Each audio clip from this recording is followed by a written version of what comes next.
All right, welcome back, guys. I'm here with Nick Vete, and today we're going to be talking about the head coaching hirings from all seven teams that had openings in the NFL. So let's just get right into it, really. I mean, there were a lot of openings, seven, as I said before.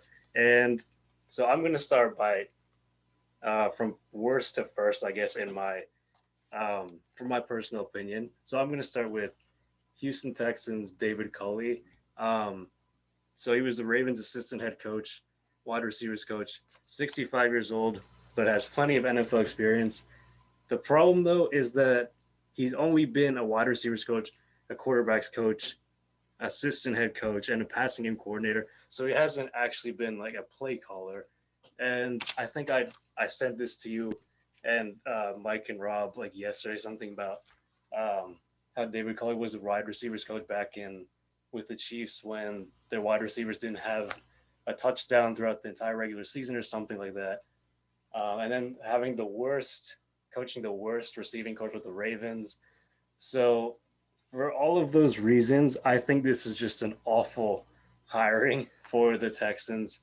Wait, And wait to it, lay it on. Wait to lay it on easy for him. I mean, I'm just giving my honest opinion. It's just like it didn't make any sense to me. Like if I like Eric Bieniemy made more sense in my mind, obviously, but Deshaun Watson wants to trade and whatever. What might happen, might not. But at least if you had hired Bieniemy, that would have given you more of a chance to at least give Deshaun Watson something more appealing about the organization, maybe some more direction. But you know, I really am just ever since it was announced, I've just been struggling to like argue for why it was a good hiring, and I'm not sure it really was. I can't really find a reason, so I don't know. What's your take on that? I agree. It's something that doesn't make sense. You wonder, if he's gotten interviews in the past, and maybe he lit up a room. He was a guy that maybe you don't think about, but he comes in and he tells the organization everything he wants to hear, and maybe he gets a job in the past somewhere as a head coach. It's hard for me to believe at 65 years old that he's just now like gaining his footing and finally getting the full attention of an organization. So part of it is it is what was the reason for the hire? And you're right, the guy is 65 years old. And when you look around the NFL at all these teams that are getting young, Sean McVays or Kyle Shanahan's or some other coaches we're going to get into later that are young new hires, Matt LaFleur of the Packers, this is just completely the opposite direction, especially when you have a team here that is really the dumpster fire of the NFL at this point.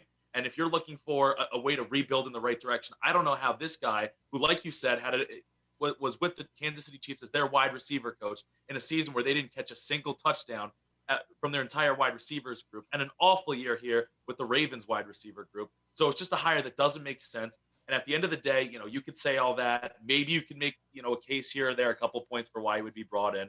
But I'm with you. It's not a good hire. And the thing that just does it for me is when you say, okay, does this hire bring the Houston Texans any closer to having Deshaun Watson want to stay here? And for me, the answer is no. No, not a chance. No, So in my that's where the opinion. conversation starts and ends in my mind with Cully.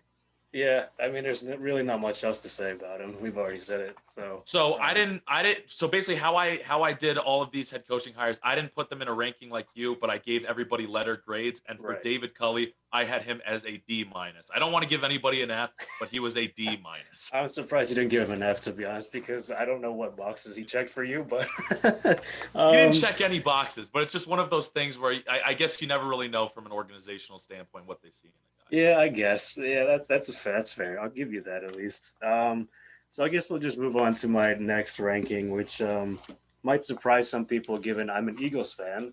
But yeah, I went with Nick Sirianni, and just from the first few press conferences, I don't know. I wasn't too convinced. Like he was reading off of like some sheet of paper or something, and he just completely like stuttered on it, like every five. Like he was just stammering every five words, and I was like, I don't know if this guy's very confident or what. And but and also he didn't just to go off that he came from the Colts. He was their offensive coordinator for 2 years, and he didn't call the plays. But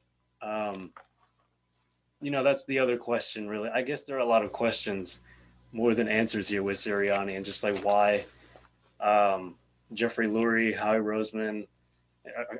Roseman again with another hiring that's questionable, but this kind of gives me a Doug Peterson sort of vibe because at first when the Eagles hired him, I was very skeptical about him. I was like, I have no idea who this guy is. I know he worked under Andy Reid. He didn't call the plays. Andy Reid did, but it's just like, what is this guy gonna bring? Like, is he gonna change the culture? Because our team is not in a position to win right now. I don't think, at least. Like we have one of the oldest rosters in the league, if not the oldest. And there's a whole quarterback controversy with Carson Wentz and Jalen Hurts that needs to be figured out. Which I guess is the main reason why Jeffrey Lurie and Howie Roseman brought him in to fix Carson and slash the quarterback situation. But I don't really know. Like there's one. There are a couple positives. Sure, he's young. He seems like a little bit more kind of emotional than Doug Peterson. But to me, it's just like, what is he gonna bring? Is my biggest question. And like, hopefully, he proves me wrong. Like, I really hope he turns out well. He does well with Philly, but I'm sure many of you know who EDP is, but he had a lot to say about him, saying he was like the knockoff, like the Walmart version of Frank Reich. You just won't be as good and stuff like that. But yeah, I'm trying to be optimistic. Like, trust me, but like it's hard to when you don't know much about the guy, really. Here's what I think what this hire ultimately came down to for Howie Roseman and Jeffrey Lurie. So I think part of it is that Howie Roseman has to be realizing that he is coming towards the possible end of his tenure in Philadelphia. He's got to realize these past couple seasons have not looked good. I know that he's brought a championship to Philadelphia. I know that Doug Peterson was there with him when that happened. And I know that Jeffrey Lurie is a big fan of it. But with what's transpired in the past couple of years, I think that this is an effort from Howie Roseman, realizing his job may be on the hot seat. And now he's trying to make a possible last-ditch hire with a guy who is coming from the quarterback tree, or coming from the head coaching tree, like you said, a Frank Reich, a guy that Carson Wentz loved and got along with. Now you're hiring his quarterbacks coach to come and be your head coach in Nick Sirianni. And I think this is just a last-ditch effort to try and save not only your job, but do it along with the quarterback that was selected with the number 2 overall pick a few years ago. Try and save your job with the combination of Sirianni, a guy that you hope can fix that number 2 overall pick. And I just don't know if that's the right reasons to hire a head coach. So, because he is young, I don't want to put a full knock on him saying, I'm not sold on him, because we have seen young coaches come in that we don't know a lot about and just be offensive masterminds that completely know how to scheme in the modern day NFL. That could still be the case. But you also bring up a good point about how he did not look good with the media. And that's something where you wonder if it translates over to a lack of communication with your players and commanding a locker room. And at the end of the day, I want to ask you, would you have rather have kept Doug Peterson, or are you happier about this hire? Because if Roseman isn't gone with Peterson, I don't know what the point of letting Doug Peterson go was. Well, I mean, you just alluded to it. That if it was Peterson that had to go out, Howie Roseman should have been fired too. But honestly, I love Doug Peterson. Like, obviously, not just because he won the Super Bowl and all, but like he was like really close with the players. Like, and I remember this so well. Just like every single Eagles player was like tweeting out, posting stuff on Instagram. And was like, "Love you, coach." Very supportive, and so like from an emotional standpoint, I think I would say yes, I wanted to keep him. But from a, I guess, more logical standpoint, it probably made more sense to get rid of Peterson. But also, like I said, Howie Roseman. Or if not, if we didn't fire Peterson, then get rid of Carson Wentz. But I mean, yeah, that's where we sit now with Nick Sirianni as our head coach.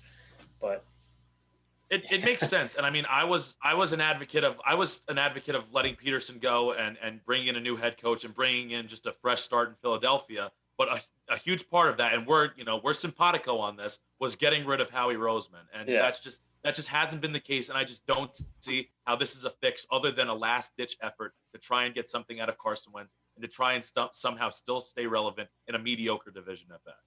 Yeah, honestly, I don't even It's think Howie we'll Roseman contend. trying to save his job. I don't see any way that this Exactly. hire I mean, he makes shouldn't even sense. have his job right now. That's a whole nother This topic I isn't get this into. this is his third head coach that he's hired now, isn't it? I Since he's been believe with the so. Eagles, Yeah. it was Chip Kelly, Doug Peterson, and now Nick It's Sirianni. yeah. I give this head coach hiring a C in my book. I think I'd give it lower. I give it like a probably a D plus. I don't know. But yeah. Let's move on to my next head coach, which I don't know. It might surprise you, might not. I picked Urban Meyer from the Jaguars. I don't know if you want to start this one off. Yeah, I could take this one first. So Urban Meyer, the things that I like about him is, one aspect, obviously he kind of got out of the coaching game because he was starting to have some health issues. But when you look across his college career from the time he started becoming a head coach, I mean, when we go to, let's start with Utah. Utah was a place where he won conference championships there. I believe he also won a Coach of the Year award. Then he goes to Florida. He wins a championship there. He's with Tim Tebow at the time when they had that. I think that was 2008 that they won that championship. And then he goes to Ohio State and continues to be one of the most successful on-field coaches. Wins a championship there, and he's just a guy that knows how to win football games. Knows how to be a successful head coach. So when it comes to now transitioning to the NFL, we've obviously seen in the past that you can have great college football coaches who just don't translate. So that's the thing that makes me the most skeptical. I'm skeptical about how he's going to be able to command an NFL locker room compared to a college locker room, from the fact that these are all guys that are brought in within the organization, drafted into the organization, signed to the organization. It's not something where he's going out and recruiting players, going into players' homes, convincing them to come and play for his organization. So I'm curious how he's going to be able to purely coach a team, especially when the talent is not going to be there from the start, outside of Trevor Lawrence and some other young pieces that they have in the organization.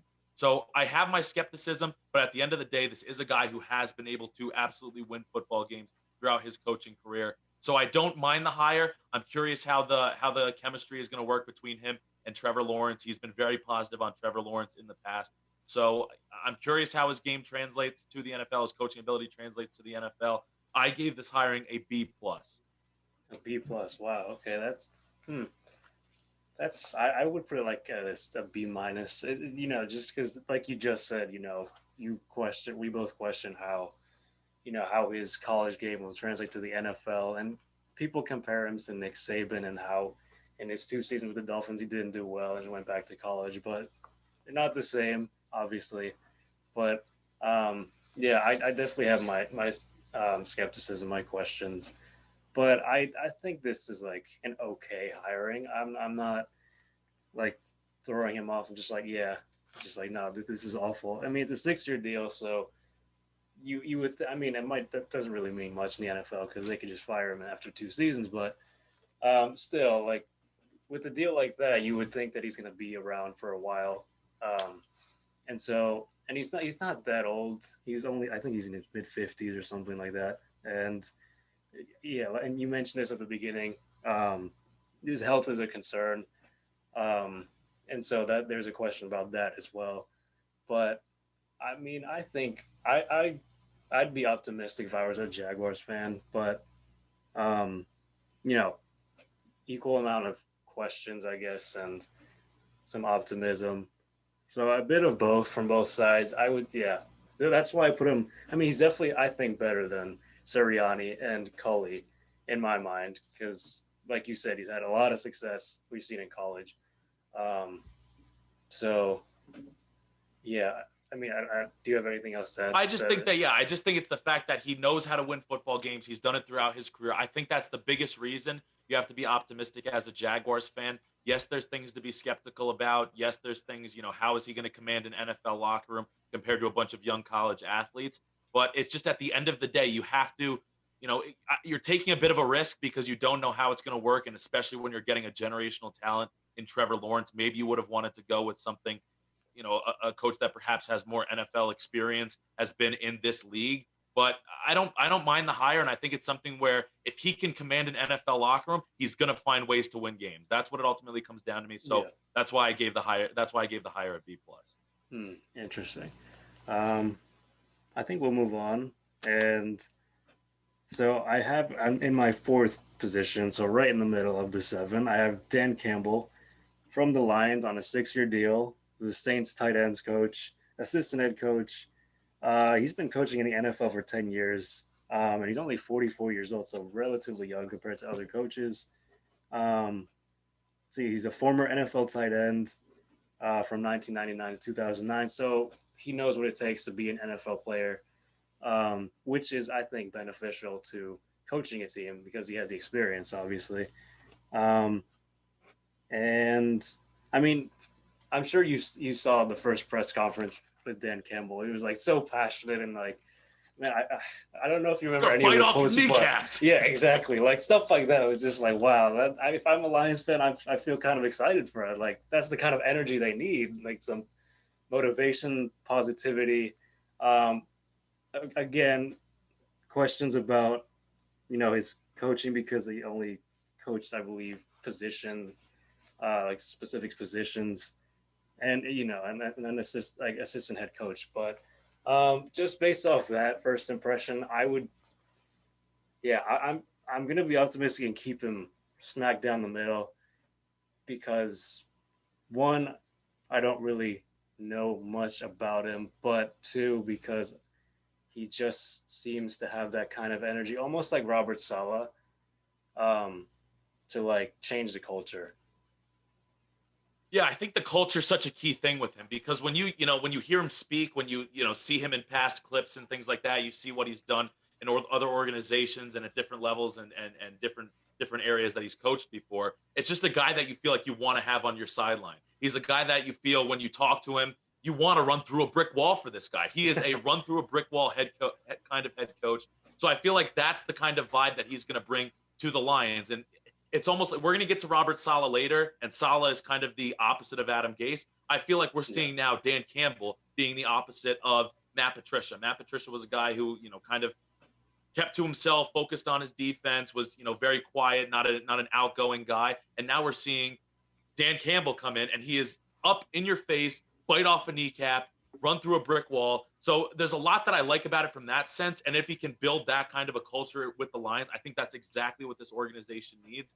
From an actual scheming standpoint, I don't know how much he's going to be able to do right. actually, scheming for an offense, coaching for an offense. They brought in Anthony Lynn as their offensive coordinator, which I think is an Yep. interesting hire. And I think that Anthony Lynn, just focusing on the offense, not having to be a full head coach, I think that's actually going to be very positive for him. Mm-hmm. So when it comes to Dan Campbell, I did like the hire, but if this were to be in a different organization or if the Lions were to be at a different point where they didn't have to go through a full rebuild and they're just starting now with a new GM, I definitely like the hire better. I just don't know how a guy who hasn't really established himself as a coordinator anywhere and hasn't really shown that he can be an offensive guru in the NFL. I don't know how that translates to a full on rebuild, but I like the culture that he's going to hopefully try and build here. So I gave this a C plus as a hire, C plus, so lower than Urban Meyer. lower than Urban Meyer. Yeah, interesting. Um, you know, yeah, they also has Jared Goff to work with now instead of Matt Stafford, which is, I mean, that should be interesting. That connection, see how that relationship develops. Um, but yeah, reasons for optimism for the Lions. I guess we'll move on to my third ranking, which this one might. I mean, I think this entire list might surprise you really, but um, so I have Arthur Smith from the Falcons at number three, my third best head coaching hire. And I mean, he was the Titans offensive coordinator, one of the most dynamic offenses, obviously with Ryan Tannehill, AJ Brown, Derrick Henry. They were one of the best offenses in the league. And, with Matt Ryan, his years, I mean, he's not past his prime. He still has some good years left in him. But I think to maximize his potential, well, I guess his skill set with Julio Jones, Todd Gurley, Calvin Ridley, I think this is like a pretty good fit um, from an offensive standpoint. I mean, we all saw how explosive the Titans were, and obviously they fell short in the playoffs, but still, that they were one of the most difficult offenses to stop. And if Arthur Smith can get Matt Ryan playing the way he did back when he won MVP, then this team might just go on a Super Bowl run again. But I mean that's a bit optimistic, but yeah. I am kind of with you. I absolutely loved this hire. Arthur Smith is a guy who, like you said, has had success with that Titans offense. You compare Ryan Tannehill when he was under Adam Gase to Ryan Tannehill when he was in Tennessee under Mike Vrabel and Arthur Smith. It's something where he's a guy that's going to get the most out of that offense. And given the experienced coaches he's bringing on the defensive side of the ball, I think there's a lot to be optimistic with this Atlanta team, who I think can come in this season and be a legitimate playoff threat. They lost a lot of close games last year, a lot of blown leads last year, to the point where if you can get some of those flipped the other way, there's reasons to believe that you can compete in that NFC South with the Saints, who are now losing Drew Brees, with the Buccaneers, Tom Brady's not getting any younger, and the Carolina Panthers, who still are in the midst of a rebuild. There's no reason to believe this team can't be relevant, and there's no reason to believe that Arthur Smith can't be a guy who can absolutely transcend this offense, as long as he can get with the experienced defensive coaches. I don't see any reason why this team can't be a very well-rounded team. And another interesting thing I found about Arthur Smith, I'm not sure if he's the son of the FedEx owner, the owner of the or the founder of FedEx, but he has some relation to the founder of FedEx. And someone brought up an interesting point to me that to run a huge organization as successful as that, you've got to know what you're doing. And I know that Arthur Smith obviously isn't his dad or whatever the relation is, but it's the old saying, the apple doesn't fall far from the tree. So I think that part of that is going to be the fact that Arthur Smith is going to be able to command a locker room and be in complete control of his team. So I like what they're bringing in Arthur Smith. He was one of my favorite coordinator candidates. I think it's a great hire, and I gave it an A. An A. Well, okay, I like that. I put it in like the A minus range too. So, yeah, he's also only 38 years old. One of the youngest coaches. I feel like the NFL head coaches are getting younger and younger each year. And younger. It's yeah, insane. it's crazy. Yeah. But let's see. Yeah, I mean he has experience. I mean he's been coaching in the NFL since 2007 with Washington, then 2011 onward with the Titans. So it's not like he lacks that experience. It's not like he really like can question whether or not he has what it takes to coach. We've seen the success. We've seen it on the field that he has had a great offensive output from the Titans. He's turned Ryan Tannehill into a top 15, top 20 quarterback. He's taken Derrick Henry, and Derrick Henry is a great football player, but he has made him into. He's partly. I'm not trying to take anything away from Derrick Henry, but a lot of that I think can be contributed to the scheme that Arthur Smith's been running in Tennessee. Definitely. We'll move on to my second one, and I don't know. I put Brandon Staley of the Chargers. This one might be a little high. I might. I mean, I'm thinking about it now. I might have put Arthur Smith over Brandon Staley, but do you want to start this one off? Yeah, I could start this one. It's Brandon Staley is the most interesting one because the more I read about him and the more I learn about him, the more I learn about his past, and the more I learn about how quickly he's just completely catapulted up the coaching ranks, not only in the NFL, but just a couple of years ago, he was coaching at John Carroll College. I think it was 4 or 5 years ago.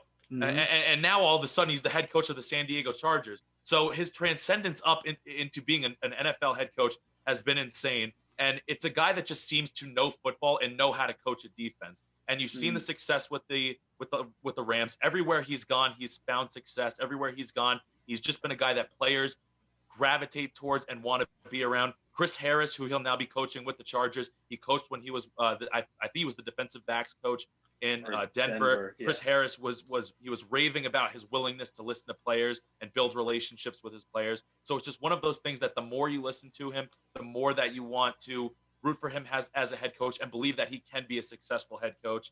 And it's a hire where I love what he's going to do for this defense, and he's also bringing in as his offensive coordinator Joe Lombardi, who was the quarterbacks coach for the New Orleans Saints, which is a hire that I love because coming from Sean Payton, one of the most creative head coaches in the NFL, now you're bringing a guy that comes from his tree to call plays for you. I think Brandon Staley is going to definitely be able to just have complete control of this football team And I'm not sure how he's going to do building a culture, what they're going to try to do in that department.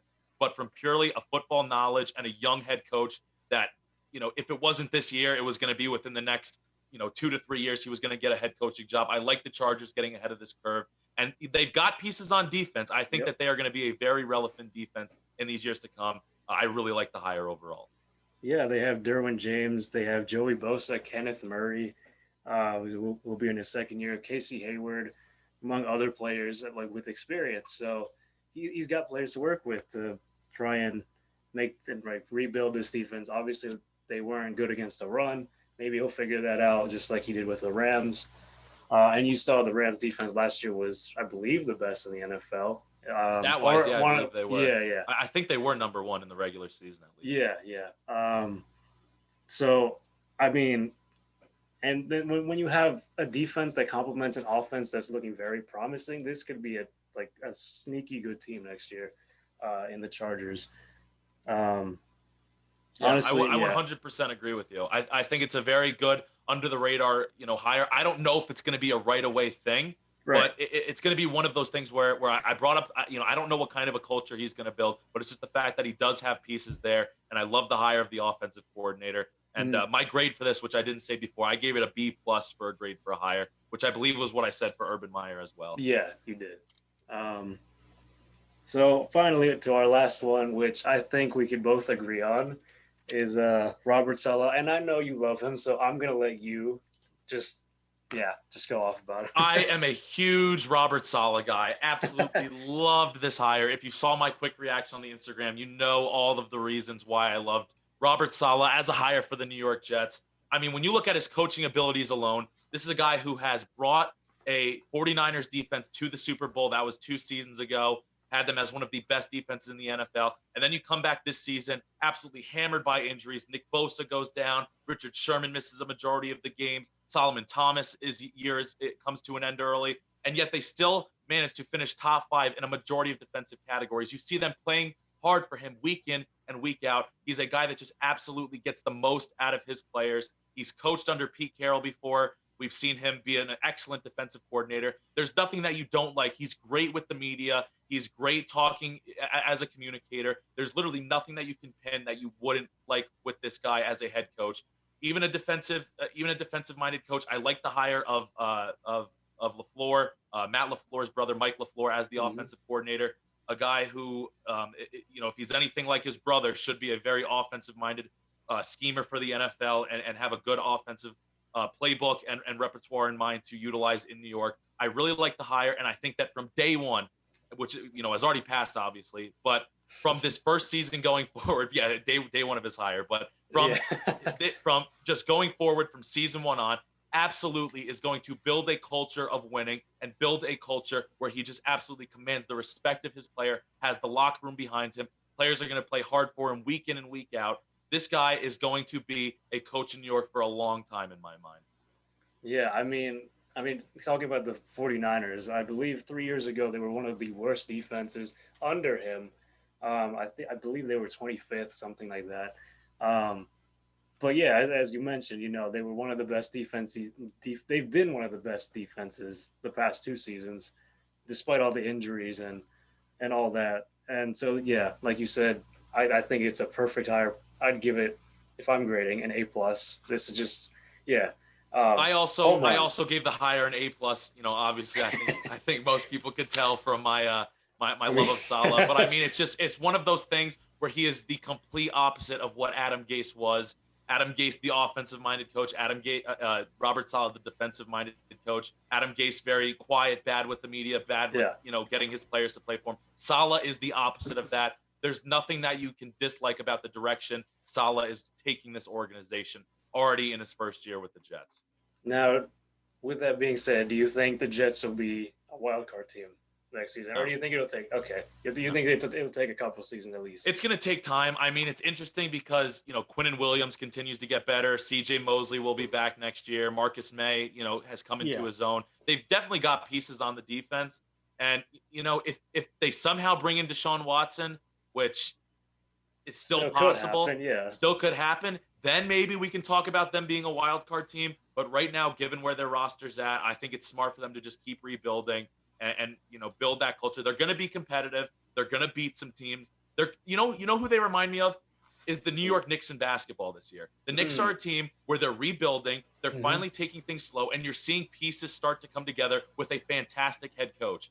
And the New Hmm. York Knicks, while they're still a fringe playoff team, they're right there. And week in and not weekend, game in and game out, you have to play the New York Knicks, or else you will get beat. I think that's going Yeah. to be the case with the New York Jets, where week in and week out they're going to play hard, and if you don't bring your A game, they have the chance to beat you. Yeah, I mean, yeah, from watching a couple of those Knicks games, just seeing that they're playing hard for their coach and all. Yeah, it just seems like a different kind of energy. I mean, Absolutely. hopefully, And I yeah. think that's going to be the exact same type of team that Robert Saleh is going to bring in his first year. And it's not going to be long before he has them as one of the powerhouses in the AFC. Yeah, promising future for New York teams. So I guess with that, we'll end it there, unless you have any other closing thoughts. I mean, actually, we have a few coaches who were left out. Eric Bieniemy.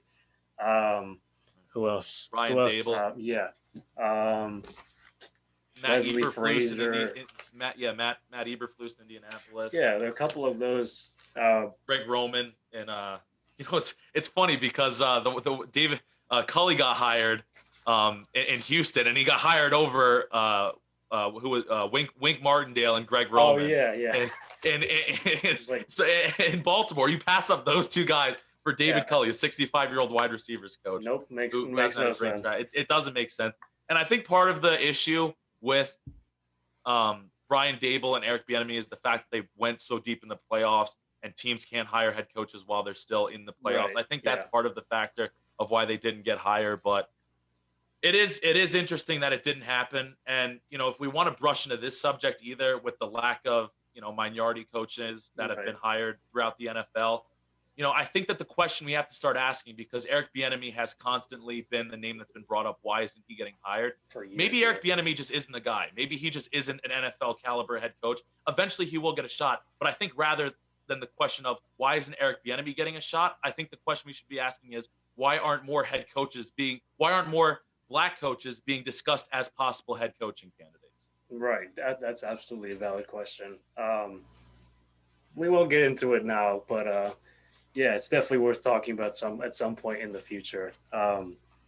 But yeah, it's just a shame, and Todd Bowles was also there again in the Super Bowl, so probably a reason as to why he wasn't hired. And plus, he saw his tenure with the Jets didn't really end that well. But yeah, I mean, it's definitely worth thinking about that question. But yeah, I mean, I'm sure a lot of these coaches will get their chances next year, the next cycle. Um, and I'm hopefully we'll still be here to react to that at some point. But yeah, on that note, I think we'll end it there. Yeah, we'll be coming out with a Super Bowl preview in the coming days. Hopefully, it comes out Friday. Just got to figure out the exact details and stuff like that. But in any case, check out all the links in the description, stuff like that. I've been Ricardo Martinez Boss, and I've been with Nick. Yep. And we'll see you soon.